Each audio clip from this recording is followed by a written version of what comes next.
Hi friends, అందరూ ఎలా ఉన్నారండి? ఈరోజు వీడియో వచ్చేసి ఈ స్ట్రైట్ కట్ ప్యాంట్ని ఏ విధంగా స్టిచ్ చేయాలనేది చూపించబోతున్నానండి. విత్ పాకెట్ అండి, ఫ్రంట్కి బ్యాక్కి కలిపి ఎలాస్టిక్ వేసేసాను అనమాట. ఇది వచ్చేసి 40 సైజు స్ట్రైట్ కట్ ప్యాంట్ అనమాట. దీనికి చిన్న చిన్న టిప్స్ యూస్ చేసి ఏ విధంగా కట్ చేశాను అనేది, అంటే హిప్ కొలత వచ్చేసి 40 అనమాట.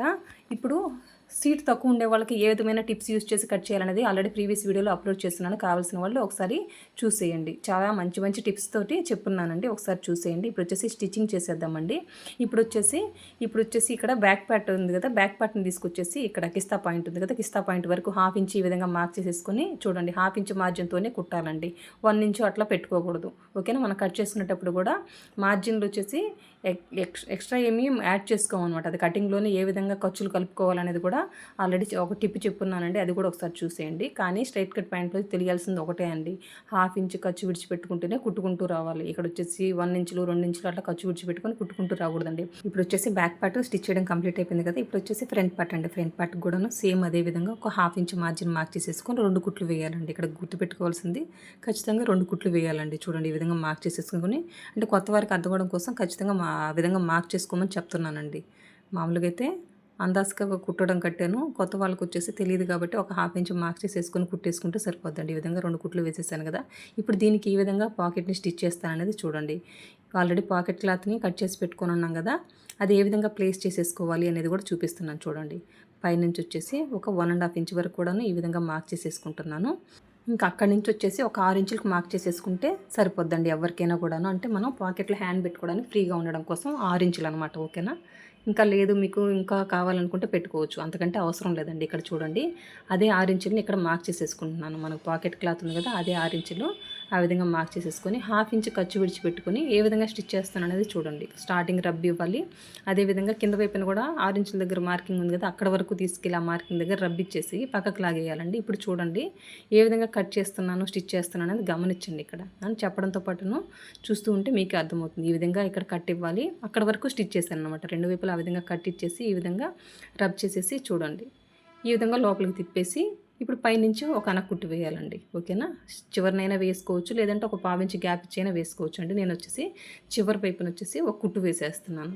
ఇప్పుడు వచ్చేసి ఈ విధంగా కుట్టు వేయడం వల్ల మనకి ఫినిషింగ్ కూడా చాలా బాగుంటుందండి. ఓకేనా? ఇంతవరకు చివరి వరకు రబ్బిచ్చేసి పక్కకు తీసిస్తున్నాను. ఇప్పుడు చూడండి, మళ్ళీ లోపల వైపున ఈ విధంగా తిప్పుకొని, ఇప్పుడు ఇది క్లోజ్ పార్ట్గా ఇక్కడ కొంచెం ఓపెన్ ఉంది కదా కింద వైపున, దాన్ని ఏ విధంగా క్లోజ్ చేయాలనేది చూడండి.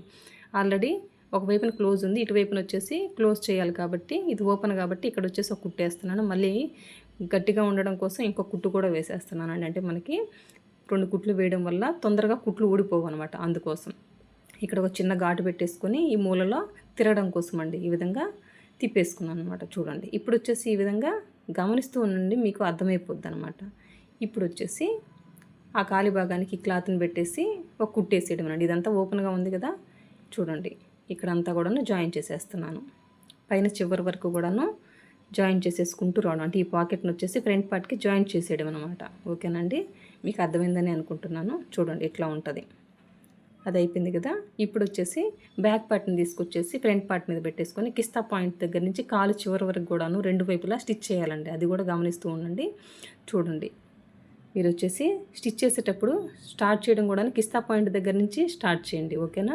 ఇంక ఇక్కడ స్టిచ్ చేసేటప్పుడు ఒకటి గుర్తుపెట్టుకోవాలండి, హాఫ్ ఇంచ్ మార్జిన్ విడిచిపెట్టుకుంటూ కుట్టుకుంటూ రావాలి. సాగదీసి పట్టుకోకూడదు, ఎందుకంటే అది కొంచెం క్రాస్ పార్ట్ కాబట్టి సాగే ఛాన్స్ ఉంటుంది. అంటే హెచ్చు తగ్గులు వస్తాయండి చివరికి వచ్చేసరికి. అందుకోసం ముందుగా చెప్తున్నాను అనమాట. నిదానంగా ఒక క్లాత్ ఒకదాని మీద ఫ్రంట్ మీద బ్యాక్ పెట్టేసుకొని, లేదా బ్యాక్ మీద ఫ్రంట్ పెట్టేసుకొని స్టిచ్ చేసేటప్పుడు నిదానంగా కుట్టుకుంటూ రావడమే. ఈ విధంగా హాఫ్ ఇంచ్ మార్జిన్ అండి. ఇక్కడ కూడాను గుర్తుపెట్టుకోవాల్సింది హాఫ్ ఇంచ్ మార్జిన్, 2 కుట్లు వేయాలన్నమాట. చూడండి, చివరికి వచ్చేసినామా, మళ్ళీ రివర్స్ చేసేసుకొని మళ్ళీ కుట్టడం స్టార్ట్ చేస్తున్నానండి. అంతేనండి, చాలా సింపుల్. స్ట్రైట్ కట్ పాయింట్ వరకు చాలా అంటే చాలా ఈజీ. ఇక్కడ తెలుసుకోవాల్సింది ఏంటంటే, మీరు దానికి స్ట్రైట్ కట్ పాయింట్ కట్ చేసేటప్పుడు సీట్ ఎక్కువ ఉన్న వాళ్ళకి ఏ విధమైన టిప్స్ ఉంటాయి, సీట్ తక్కువ ఉన్న వాళ్ళకి ఏ విధమైన టిప్స్ ఉంటాయి అనేది ఒక్కటే గుర్తుపెట్టుకోవాలండి. అంతకుమించి ఇంకేమీ లేదు. దాని గురించి 2 వీడియో మన ఛానల్ వచ్చేసి 2 వీడియోలు పెట్టున్నాను. 2 కూడాను, ఒకటి 40 సైజులే 2. ఒకరికి వచ్చేసి సీట్ ఎక్కువ ఉంటుంది, ఒకరికి సీట్ మీడియంగా ఉండే వాళ్ళకి ఏ విధమైన అడ్జస్ట్మెంట్ చేసుకోవాలనేది ఒకటేనండి. ఓకేనా? అంటే ఫిట్టింగ్ వాళ్ళకి ఫ్రీగా ఉండాలి కదా కూర్చున్నప్పుడు. కానీ కొంచెం మళ్ళీ లావు ఎక్కువ ఉండే వాళ్ళకి కూడా, తొడలు ఎక్కువ ఉన్న వాళ్ళకి అనేది వాళ్ళకి ఏ విధమైన అడ్జస్ట్మెంట్ చేసుకోవాలనేది ఇట్లాంటి చిన్న చిన్న టిప్స్ చెప్పున్నానండి. ఓకేనా? మన ఛానల్లో ఆల్రెడీ 2 కటింగ్ వీడియోలు ఉన్నాయి, కావాల్సిన వాళ్ళు ఒకసారి చూడండి. ఇక్కడ చివరి వరకు వచ్చేసిన తర్వాత మళ్ళీ రివర్స్ చేసేసి మళ్ళీ ఇంకొక స్టిచ్ చేస్తున్నాను. అంటే కిస్తా పాయింట్ దగ్గరికి వచ్చేసరికి ఇటువైపు వచ్చేసి ఒక స్టిచ్ చేసినట్టు అండి, మనం కిస్తా పాయింట్ దగ్గరికి వచ్చేసి ఎండ్ చేసేస్తాం అనమాట. తినండి అప్పుడు మనం 2 వైపులా కూడా 2 కుట్లు వేసేసిన తర్వాత వేసేసినట్టు లెక్క అనమాట. ఇప్పుడు వేసేసిన తర్వాత సైడ్ కాలి భాగాన్ని ఏ విధంగా జాయిన్ చేస్తున్నాము, సైడ్ కాలి భాగం జాయిన్ చేసేటప్పుడు కూడా చూడండి, పై వైపు నుంచి స్టార్ట్ చేయాలి, కింద వైపు నుంచి కాలి భాగం నుంచి స్టార్ట్ చేయకూడదండి. ఓకేనా. ఈ విధంగా ఇక్కడ కూడాను హాఫ్ ఇంచ్ ఖర్చు విడిచిపెట్టుకుంటూ కుట్టుకుంటూ రావడం. ఆల్రెడీ పాకెట్ని వచ్చేసి ఫ్రంట్ పార్ట్కి జాయిన్ చేసేసాం కాబట్టి అక్కడ 6 ఇంచుల గ్యాప్ ఉంది కదా, దాని మీద కుట్టుపడకూడదండి. ఓకేనా. ఆ గ్యాప్ని అట్లాగే గ్యాప్ లాగా ఉంచేసుకొని ఈ విధంగా నిదానంగా స్టిచ్ చేసుకుంటూ రావాలి. ఓకేనా. ఒకసారి మీరు ట్రై చేసి చూడండి, మీకే అర్థమవుతుంది పర్ఫెక్ట్గా కూడాను. ఈ విధంగా మీకు అర్థమవడం కోసం నిదానంగా చూపిస్తున్నానండి. చూడండి, ఈ విధంగా హాఫ్ ఇంచు ఖర్చు విడిచిపెట్టుకోవాలి. ఇక్కడ సైడ్ కాలి భాగానికి కూడాను ఖచ్చితంగా 2 కుట్లు వేయాలండి. ఓకేనా. ఒక స్టిచ్ వేయకూడదు, 2 కుట్లు వేయాలన్నమాట. ఇక్కడ నాకు ఈ ప్యాంట్ క్లాత్ తక్కువ ఉండడం వల్ల నేను కింద నడుము పట్టి, పైన నడుము పట్టికి కింద కాలు పట్టికి కూడా సపరేట్గా క్లాత్ని కట్ చేసుకున్నానండి. లేదు మీ దగ్గర క్లాత్ ఎక్కువ ఉందనుకోండి, ఎంత ఫోల్డ్ చేయడానికి మనకు క్లాత్ కావాలో అక్కడే మనం మార్క్ చేసేసుకొని ఫోల్డ్ చేసేసుకుంటే ఇంకా ఈజీగా ఉంటుందండి. ఓకేనా. ఇక్కడ చూడండి, ఈ విధంగా 2 కుట్లు వేసేసాను అనమాట. ఇది అయిపోయింది కదా. సేమ్ ఇదే విధంగా ఇంకో వైపును కూడాను కాలి భాగాన్ని జాయిన్ చేసేస్తున్నాను. ఇక్కడ చెప్పాను కదా, పై వైపున నడుము దగ్గర నుంచి స్టార్ట్ చేయాలండి, కింద వైపు నుంచి స్టార్ట్ చేయకూడదు. పైన నడుము భాగం దగ్గర నుంచి ఈ విధంగా సైడ్ జాయింట్ చేసుకుంటూ రావాలి. హాఫ్ ఇంచు ఖర్చు విడిచిపెట్టుకుంటూ కుట్టుకుంటూ రావడమేనండి. అంతేనండి, చాలా సింపుల్ ఇది. ఇంకా దీని తర్వాత ఏ విధంగా నేను నడుము పట్టిని స్టిచ్ చేసి ఎలాస్టిక్ని అటాచ్ చేస్తాను, జాయిన్ చేసేస్తాను అనేది చూస్తూ ఉండండి. మీకే చాలా ఈజీ అనిపిస్తుంది. చాలా సింపుల్గానే ఉంటాయండి నేను చెప్పే మెథడ్. ఎవరికైనా అర్థమయ్యే విధంగానే ఉంటుంది. కటింగ్ కానీ స్టిచ్చింగ్ కానివ్వండి, ఏదైనా డ్రెస్సులు కానివ్వండి, బ్లౌజులు కానివ్వండి, ఇంకా ఈ టైపు ప్యాంట్లు కానివ్వండి. ఓకేనా. ఎవరికైనా చాలా ఈజీగా అర్థమయ్యే విధంగా ఉంటుంది. ఫిట్టింగ్ కూడా అంతే పర్ఫెక్ట్గా ఉంటుందండి. ఓకేనండి. ఇప్పుడు చూడండి, ఇంకో వైపున కూడా ఈ విధంగా జాయిన్ చేసేసి కంప్లీట్ అయిపోయింది అన్నమాట. జాయిన్ చేసేయడం ఇది కంప్లీట్ అయిపోయింది కదా. ఇప్పుడు వచ్చేసి దీనికి నడుము పట్టిని జాయిన్ చేసేద్దామండి. నడుము పట్టిని జాయిన్ చేసుకోవడానికి 2.5 ఇంచుల వెడల్పుతోటి క్లాత్ని ఆల్రెడీ పీసెస్గా ఈ విధంగా కట్ చేసేసుకొని అన్ని జాయిన్ చేసి పెట్టేసుకున్నానండి. ఇప్పుడు జాయిన్ చేసే ముందు వచ్చేసి లోపల ఒరిజినల్ వైపు నుంచి స్టార్ట్ చేయాలన్నమాట. ఓకేనా. ఇక్కడ వచ్చేసి ఇది కుట్టుకునేటప్పుడు మనం గమనించుకోకపోతే ఈ పాకెట్ అనేది పక్క జరిగిపోద్ది కాబట్టి నేను ఒక పిన్ పెట్టేసుకున్నానండి. ఓకేనా. ఇది పాకెట్. ఇప్పుడు వచ్చేసి నడుము పట్టిని ఏ విధంగా జాయిన్ చేస్తున్నాను అనేది గమనించండి. నేను వచ్చేసి ఒరిజినల్ వైపుని పెట్టేశాను. ఒరిజినల్ వైపు నుంచి స్టార్ట్ చేస్తున్నానండి. చూడండి, ఈ జాయిన్ చేసేటప్పుడు వచ్చేసి పై వైపున పాదం గ్యాప్ తోటి కుట్టుకుంటూ వస్తున్నానండి. నిదానంగా గమనించండి. ఓకేనా. ఇది క్లాత్ తక్కువ ఉండడం వల్ల ఈ పద్ధతి అండి. క్లాత్ ఎక్కువ ఉంటే ఇంతే క్లాత్ని మనము ఆల్రెడీ విడిచిపెట్టేసుకొని ఫోల్డ్ చేసేసి కుట్టేస్తే సరిపోద్ది అనమాట. అంటే పర్టికులర్గా ఎందుకు చెప్తున్నానంటే క్లాత్ తక్కువ ఉన్నప్పుడు ఏ విధంగా అడ్జస్ట్ చేసుకోవాలనేది కూడా చూపిస్తున్నానండి. ఓకేనా. క్లాత్ తక్కువ ఉన్నప్పుడు మనం ఈ విధంగా నడుము పట్టీకి వచ్చేసి ఈ విధంగా సైడ్ క్లాత్ మిగులుతుంది కదా, ఆ క్లాత్ని వచ్చేసి ఈ విధంగా పీసెస్ లాగా 2.5 ఇంచుల వెడల్పుతోటి ఈ క్లాత్ని కట్ చేసేసుకొని జాయిన్ చేసేసుకోవచ్చు. లేదు మీకు క్లాత్ ఎక్కువ ఉంది, ఇక్కడ వచ్చేసి మీరు నడుము దగ్గర ఎంత 2 ఇంచులు వెడల్పు ముందే మార్క్ చేసేసుకుంటే ఫోల్డ్ చేసి కుట్టేయచ్చు. ఇంకా జాయింట్ లాగా జాయింట్ వేయాల్సిన అవసరం లేదనమాట. ఇక్కడ నడుము పట్టిని సపరేట్గా జాయిన్ చేయాల్సిన పని ఉండదనమాట. ఓకేనండి. ఈ విధంగా నిదానంగా పాదం గ్యాప్ తోటి కుట్టుకుంటూ రావాలండి. ఓకేనా. సేమ్ అదే విధంగాను కింద కాలి భాగానికి కూడా క్లాత్ని ఈ విధంగానే జాయిన్ చేసేసుకుంటాము. ప్లస్ అదేవిధంగా మనకు ఒకవేళ క్లాత్ ఎక్కువ ఉంటే కింద కాలి భాగాన్ని ఎంత ఫోల్డ్ చేసి కుట్టుకోవాలనుకుంటున్నాం అంత క్లాత్ని కూడాను ఆల్రెడీ ముందు మార్క్ చేసేసుకొని కట్ చేసేసుకుంటే సరిపోద్ది. కుట్టుకునేటప్పుడు ఫోల్డ్ చేసేసుకుని కుట్టేసుకోవడమేనండి. చూసారు కదా, ఇక్కడ వచ్చేసి 2 వైపులా కూడా ఈ విధంగా స్టార్టింగ్ వచ్చేసి ఎంత క్లాత్ అనేది నేను చూసుకోలేదు కాబట్టి ఇక్కడ చివరికి వచ్చేసరికి ఆ క్లాత్ని కట్ చేసేసుకొని మళ్ళీ జాయిన్ చేసేసుకుంటున్నానండి. ఓకేనా. ఇక్కడ చూడండి, ఇక్కడ నాకు కుట్టు సరిగ్గా పడలేదు కాబట్టి మళ్ళీ ఇంకొకసారి నేను ఇక్కడ జాయిన్ చేసేసుకుంటున్నాను. చూడండి, ఇక్కడ మళ్ళీ ఒకసారి కుట్టేసుకొని ఇప్పుడు వచ్చేసి ఏ విధంగా ఫోల్డ్ చేసి కుడతాను అనేది గమనించండి. ఓకేనా. ఇక్కడ పిన్ ఆల్రెడీ ఉంది కదా, ఆ పిన్ తీసేసుకుని చూడండి కింద వైపున వచ్చేసి అంటే ఈక్వల్గా ఉండడం కోసం, అంటే ఈ పాకెట్ అనేది పక్క జరిగిపోకుండా ఉండడం కోసం ఆ సపోర్ట్ కోసం అండి పిన్ పెట్టేసుకున్నాను. ఓకేనండి. ఇప్పుడు చూడండి, ఇక్కడ ఉన్న ఈ క్లాత్ని వచ్చేసి చూడండి ఈ విధంగా ఫోల్డ్ చేసేసుకొని పైనుంచి ఒక కుట్టుకుంటూ రావడమేనండి. చివరికి వచ్చేసరికి కొంచెం గ్యాప్ వదిలిపెట్టుకోవాలి. ఎందుకు వదిలిపెట్టుకోవాలి అంటేను మనం వచ్చేసి ఎలాస్టిక్ని ఎక్కించాలి కదండి, అందుకోసం అనమాట. స్టార్టింగ్ రబ్బిచ్చేసుకొని ఈ విధంగా నిదానంగా లోపల వైపుకి ఫోల్డ్ చేసుకొని ఒక కుట్టుకుంటూ రావడమేనండి. ఇది కూడా చాలా అంటే చాలా సింపుల్గానే ఎలాస్టిక్ని ఏ విధంగా వేసుకోవాలనేది కూడా చూపిస్తూపోతున్నాను. అంటే కొత్త వాళ్ళు కూడాను ఎలాస్టిక్ వేసుకోవడం అంటే కొంచెం కష్టమైన పనిలాగా భావిస్తారండి. కానీ ఈ పద్ధతిలో ఒకసారి మీరు స్టిచ్ చేసి చూడండి. ఎలాస్టిక్ వేయడం కూడా ఎంత సింపులా అని మీరే అంటారండి. ఓకేనండి. ఇంకా నడుము కొలతను బట్టి ఎంత ఎలాస్టిక్ తీసుకోవాలి, మన హిప్ లూజ్ అంటే ప్యాంట్ ఎక్కడికి కట్టుకుంటామో ఆ కొలతకి ఎంత కొలత ఉంది, దానికి అన్నీ ఇంచెస్ తీసుకోవాలన్నా ఎలాస్టిక్, లేకపోతే ఎంత తగ్గించాలనేది కూడా ఈ వీడియోలో చూపించబోతున్నాను. చివరి వరకు కూడా స్కిప్ చేయకుండా చూడండి. ఈ విధంగా పైనుంచి ఒక అనకుట్టు వేసుకుంటూ రావడమే. ఓకేనా, మీకు అర్థమవుతుంది కదా. చాలా అంటే చాలా నిదానంగా చూపిస్తున్నాను. బయట వచ్చేసి ఏమన్నా చిన్న డిస్టర్బెన్స్లు ఉంటే అడ్జస్ట్ అవ్వండి. నాకు వచ్చేసి ఇక్కడ చాలా ఎక్కువ డిస్టర్బెన్స్ ఉంటుంది. అంతేనండి. ఈ క్లాత్ని వచ్చేసి ఒక హాఫ్ ఇంచ్ ఈ విధంగా ఫోల్డ్ చేసుకొని నిదానంగా కుట్టుకుంటూ రావాలి. మొత్తం చివరికి వచ్చేసరికి ఒక 2 ఇంచెస్ వెడల్పు అట్లాగే వదిలేయాలండి. ఓకేనా, అది వచ్చేసి ఎలాస్టిక్ ఎక్కించిన తర్వాత మళ్ళీ క్లోజ్ చేస్తాం అనమాట. ఇక్కడ చూడండి, ఇక్కడ చివరికి వచ్చేసాం కదా. ఇక్కడ వచ్చేసి మళ్ళీ ఇక్కడ చివరి వచ్చేసి ఒక రబ్ ఇచ్చేసేసాను కదా. ఇప్పుడు వచ్చేసి ఇది ఎందుకండి ఈ గ్యాప్ అంటే, ఇప్పుడు మనం లోపలికి వచ్చేసి నాడా ఎక్కించినట్టు ఎలాస్టిక్ని ఎక్కించుకోవాలండి. ఓకేనా, ఇక్కడ హిప్ లూజ్ వచ్చేసి నాకు 40 కదా, నేను వచ్చేసి ఒక 32 తీసుకుంటున్నానండి. ఓకేనా, 32 ఇంచెస్ ఎలాస్టిక్ తీసుకుంటున్నాను. 30 ఇంచెస్ అయినా తీసుకోవచ్చు. మీరు 10 ఇంచెస్ లెస్ చేయొచ్చండి, ప్రాబ్లం ఏమీ ఉండదనమాట. కొంతమంది వచ్చేసి ఇంకా లూజ్గా కావాలి అంటేను ఒక 7 ఇంచెస్ లెస్ చేస్తే సరిపోద్ది అనమాట. అంటే 40 ఇంచులు అయితే అందులో నుంచి ఒక 7 ఇంచులు తీసేస్తే సరిపోద్ది. ఓకేనా, లేదు ఒక 10 ఇంచులు తీసేసినా సరిపోద్దండి. 10 ఇంచులు తీసేసి 30 ఇంచులు ఎలాస్టిక్ వేసేసినా కూడాను పర్ఫెక్ట్గా ఉంటుంది. అందులో ఏ డౌట్ ఉండదు అనమాట. కొంతమంది వచ్చేసి ఈ పాకెట్లు వచ్చేసి ఫోన్లు పెట్టుకున్నప్పుడు ఆ వెయిట్కి ఎలాస్టిక్ కొంచెం స్టిఫ్గా ఉంటేనే నడుము దగ్గర పట్టుకొని ఉంటుంది కాబట్టి పర్టికులర్గా అడుగుతారనమాట. అందుకోసం నేను వచ్చేసి ఇక్కడ వచ్చేసి 32 ఇంచెస్ తీసేసుకున్నాను. చూడండి, ఈ విధంగా ఎలాస్టిక్ ఎక్కిచ్చేసిన తర్వాత ఈ రెండింటిని ఈ విధంగా పెట్టేసుకొని ఇక్కడ మొత్తం రబ్ ఇచ్చేయాలండి. రబ్ ఇచ్చేస్తే కుట్టు వచ్చేసి గట్టిగా ఉంటుందండి. ఓకేనా, అందుకోసం రబ్ ఇవ్వాలన్నమాట. ఈ విధంగా ఎలాస్టిక్ని జాయిన్ చేసేటప్పుడు చూడండి, ఈ విధంగా రబ్ ఇచ్చేసాను కదా. మళ్ళీ ఇప్పుడు మొత్తం సర్దుకోవాలండి. చూడండి, ఈ విధంగా మొత్తం రబ్ ఇచ్చేసాను. ఏమనుకోకండి, సైడ్ వచ్చేసి నాకు ఈ కన్స్ట్రక్షన్ జరుగుతుంది కాబట్టి బాగా ఎక్కువ డిస్టర్బెన్స్ ఉంది, అడ్జస్ట్ అవ్వండి కొంచెం, ఏమనుకోకుండా.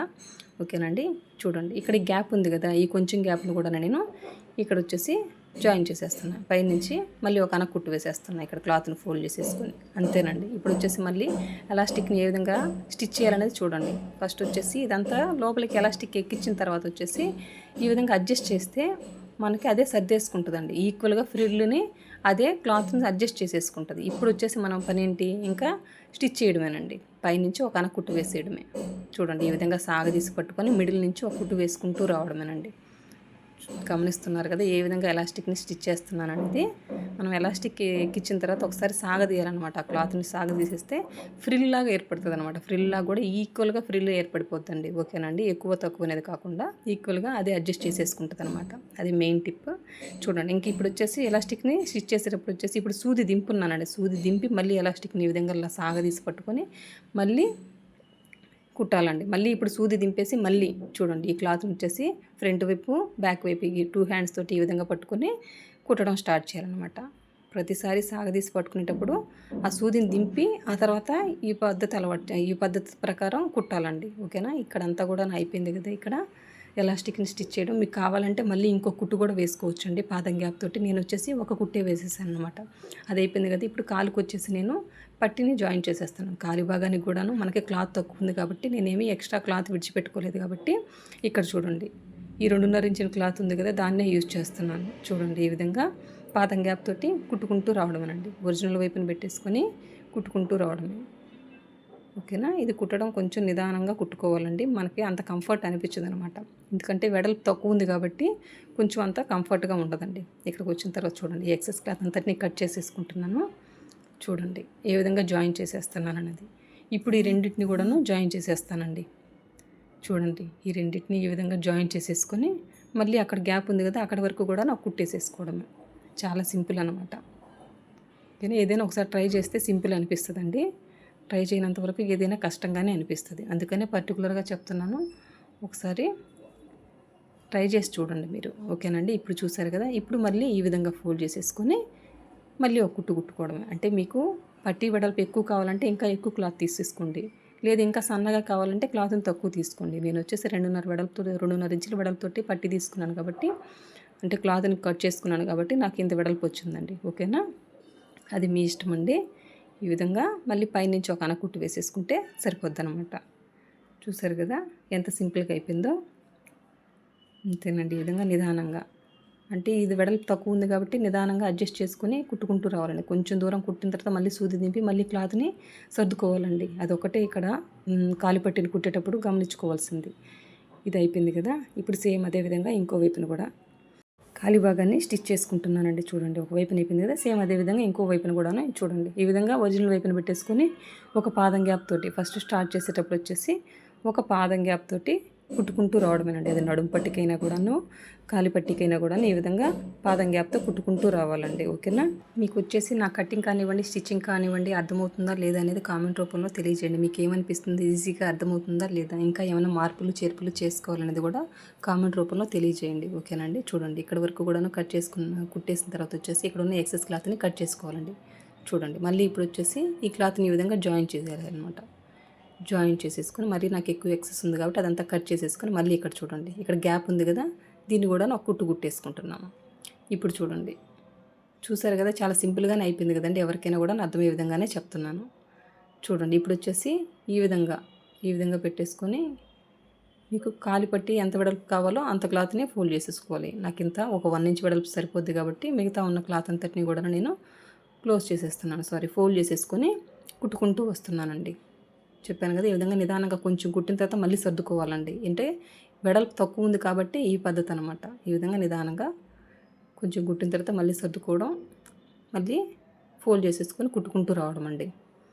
కాలిపట్టికి కాబట్టి ఈ పద్ధతి అనమాట. మనకి వెడల్పు తక్కువ ఉంది కాబట్టి.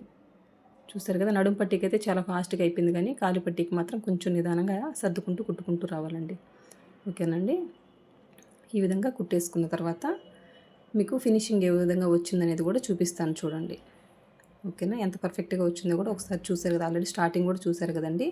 మీకు ఏమనిపించిందో ఒకసారి ట్రై చేయండి. చాలా అంటే చాలా పర్ఫెక్ట్ ఫిట్టింగ్ ఉంటుందండి, అందులో ఏ డౌట్ లేదనమాట. ఒకసారి స్టిచ్చింగ్ వీడియో చూసే ముందు కటింగ్ వీడియో చూడండి, మీకు అంటే చాలా పర్ఫెక్ట్గా అర్థమవుతుంది. అందుకనే పర్టికులర్గా చెప్తున్నానండి. చూసారు కదా ఎంత పర్ఫెక్ట్గా వచ్చిందంటే ఎవరికైనా కూడాను చాలా పర్ఫెక్ట్ ఫిట్టింగ్ వచ్చే విధంగానే నేను చెప్పున్నానండి. ఓకేనా. నా వీడియో కనుక నచ్చినట్లయితే లైక్ చేయండి, షేర్ చేయండి, సబ్స్క్రైబ్ చేయండి. Thank you for watching. Bye.